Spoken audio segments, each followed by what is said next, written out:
और भारत की सदारत में आज नई दिल्ली में क्वाड वज़राए ख़ारजा की मीटिंग हुई। मीटिंग में ऑस्ट्रेलिया की वज़ीर ख़ारजा पेनी वोंग, जापानी वज़ीर ख़ारजा तोशिमित्सु मोटेगी और अमरीकी वज़ीर ख़ारजा मार्को रूबियो ने शिरकत की।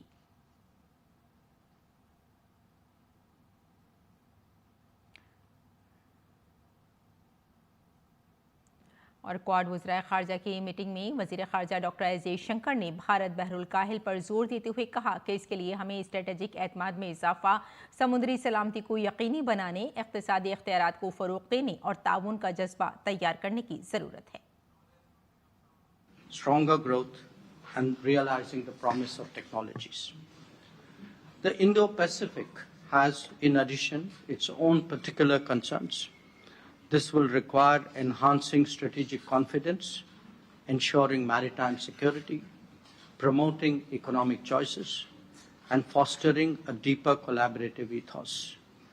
And that is best done by promoting trusted and transparent partnerships. Quad वज़राए ख़ारजा के इजलास में अमरीकी वज़ीर